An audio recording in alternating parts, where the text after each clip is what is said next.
Understanding what the forefathers would have thought in our current world is a science fantasy game, identifying a distinction between fact and news. The government shouldn't be in that business, but the government can do something that helps other people be in that business. Should government save independent media? The Constitution only mentioned one private institution, the press. They wanted it independent from government as a check on power.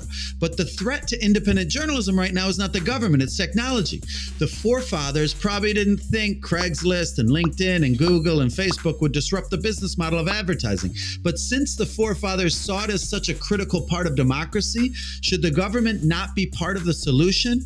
Stay tuned. Martha, do you think the forefathers, what do you think they would have said? Understanding what the forefathers would have thought in our current world is a science fantasy game. But I can say this. The founding fathers of this nation believed that the press was critical to democracy and to daily life. And that's why it's the only private institution that's mentioned and given its own constitutional protection in the Constitution. It's also the case that within the first 5 years of the Constitution, the post office, which is also created by the Constitution, it created subsidies for the news media of that time. And so it would not have surprised the founding fathers who were around at that time to see the government giving subsidies and other kinds of support to the media. And it's a little bit interesting because they did designate it as a private entity for sort of a reason, I guess, for independence. How does that play into the logic of how the government should play a role? Well, quite right. And of course, the government was smaller in all kinds of ways at that time, over 200 years ago, than it is now. But the idea that independent viewpoints would be expressed and propelled by a private press was very much the concept of the media that the Constitution embraces, because it's supposed to be a critical vehicle to criticize anyone in power, certainly those in government, but also those in private power. And to have diversity of viewpoint was another major point, which is enabled by having a private industry that has many different providers. So now you think that the government should take action to preserve, and mostly local news, right? Or it's also a national? Local news is the leading edge of the crisis in news in America. But in many parts of the country, there are problems even getting access to multiple viewpoints about national news or international news. To say that the government should take a role, let's be clear, I don't want the government making choices about content or viewpoint. But the government actually plays critical roles in setting up the rules of contract law, property law, antitrust law, consumer protection law, to provide the rules for common carriers that lie behind the media, to fund the inventions of the internet. The government is behind all of that. As a law professor, nowadays you have influencers, podcasters, comedians giving you the news. You have outlets that call themselves news, but it's all opinion. Like, how do you define journalists now, and how do you define news? That, of course, is a big problem, and it's a problem even with one of the solutions that I like, which is the Local News Sustainability Act pending in Congress right now. Who counts as news?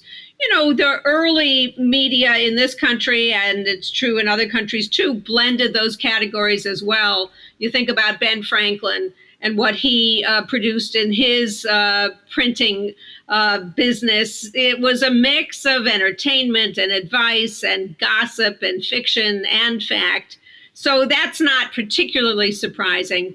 I think that when we do talk about government subsidies, I think that then those choices do come into play, and there can be, I think, pretty dangerous and certainly not desirable manipulation if there were a subsidy available to local news, and it could be obtained by, multinational companies or foreigners or others, or people, as you say, who are not in the news business at all. They're in the fake news business. So there are some tricky questions there for sure. How do you think someone could go about sort of defining what objective journalist or what a journalist is so that they could get some type of subsidies? I think if we start with the local news phenomenon, I think we could emphasize the local and requiring proof of address, requiring proof that the vehicle, the outlet is actually located locally. That would screen out an awful lot of the abuses. Mm-hmm. And is it independence? Is that because you have right now, I think it's 90% of U.S. news is controlled by like 6 companies: AT&T, Disney, Comcast, News Corp, CBS, and Viacom. So it's sort of like, it seems like it would be hard to make the case that we should bail or give them any type of money. Well, I couldn't agree more, although right now we do give them a subsidy through Section 230. We can talk about that in a little while. They are exempted from the liabilities that attach to ordinary journalists. And so the government is subsidizing them, and that shouldn't happen anymore. But, this is in some ways a devastating time with the loss of local reporting and even the ideal of news or objectivity. But in other ways, it's a golden age because you can have a local blogger. You can have somebody write about what's happening on their block that nobody ever covered before in the conventional media.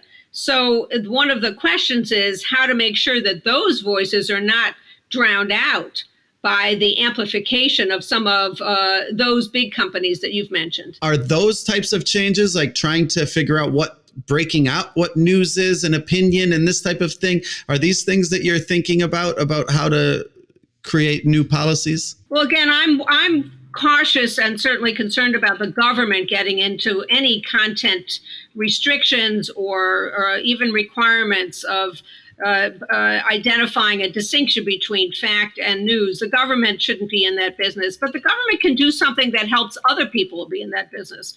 The government can require far more disclosure and transparency. The government can require the social media companies to make available and also accountable their own practices for how they harvest and how they amplify news. And when we come to cable, we come to Fox or MSNBC for that matter, the government can similarly require more transparency and also make available their data and their metadata for private researchers. I think that we should have rankings that are developed by private entities. It could be by researchers in the academic world or nonprofit organizations, could be by local faith-based communities.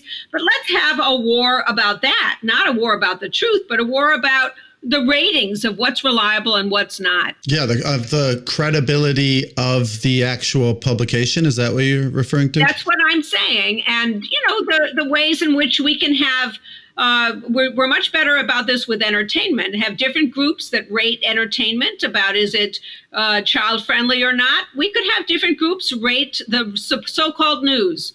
Is it actually covering local information? Is it providing a fair, balanced understanding? The ideal of objectivity you mentioned, that's actually relatively modern. It's really turn of the 20th century, although the scientific method emerged in science much earlier than it did in journalism. But that aspiration is something that actually helped to create the profession of journalism. The idea that there should be more than one source for a story. The idea that there should be no one who has a financial interest who is a source or that should be disclosed. Those are just some basics that are now abandoned by the current structure of the media.